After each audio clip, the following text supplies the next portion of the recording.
Pandangan palatal yaitu adanya garis servikal hampir lurus seringkali membengkok sedikit ke oklusal dan juga berakhir dengan suatu curve mesial dan distal pada pertemuan garis ini dengan GL corona.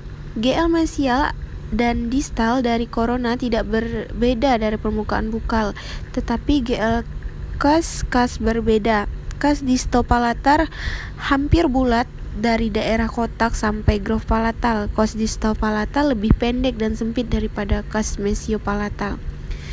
Sulcus antara dua kas itu terletak distal deep dari pusat GL corona.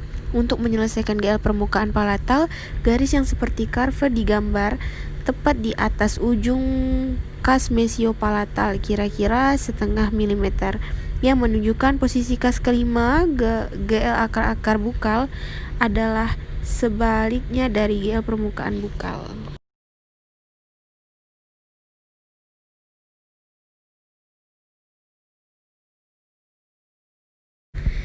Nah, selanjutnya distal. Karena molar satu atas lebar dan tebal sekali, gambar permukaan ini sulit karena peraturan-peraturan cara menggambar perspektif. Garis vertikal hampir lurus memperlihatkan sedikit pembengkokan ke jurusan yang mana saja karena lereng permukaan bukal dari corona.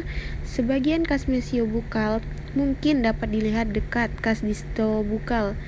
Ujung kas distobukal terletak pada suatu garis dengan apeks akar distobukal. Akar distobukal dapat dilihat semua di atas akar mesiobukal. Akar distobukal lebih langsing daripada akar mesiobukal, sehingga sebagian akar mesiobukal dapat terlihat. Titik di mana akar-akar distobukal dan palatal bertemu terletak kira-kira pada satu pusat corona.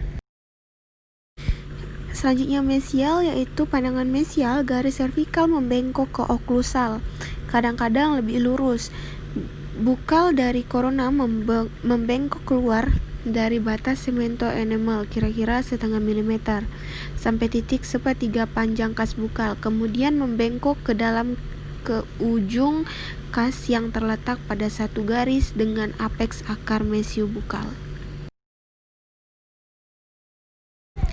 Selanjutnya pandangan bukal. Garis servikal hampir lurus, hanya melengkung sedikit ke arah oklusal pada bagian mesial dan distal, di mana garis ini bertemu dengan GL corona.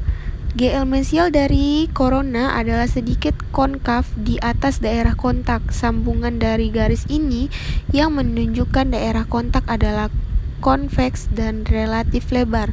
Daerah ini terletak tepat di bawah pertemuan dari bagian sepertiga oklusal dan tengah. Garis itu kemudian menuju ke ujung kas mesial bukal dengan garis yang masih konveks. Panjang kas pada groove itu kira-kira 1/5 panjang corona. Kas mesiobukal lebih lebar mesiodistal daripada kas distobukal. Untuk menyelesaikan permukaan bukal, kas mesiopalatal harus digambar di antara bifurkasi dari dua kas bukal.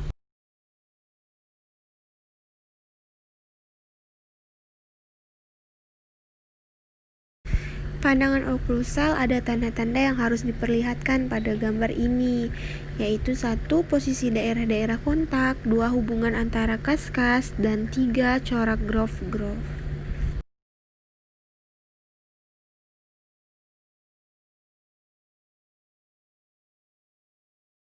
Selanjutnya ini ada penampang molar satu atas kiri, di mana terdapat email, dentin, pulpa, cementum, selaput periodental, saraf dan pembuluh darah, dan ada mahkota dan juga akar.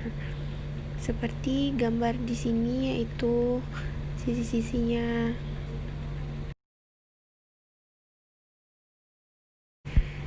Sekian penjelasan tentang gigi molar satu atas kiri dari yang dapat saya paparkan.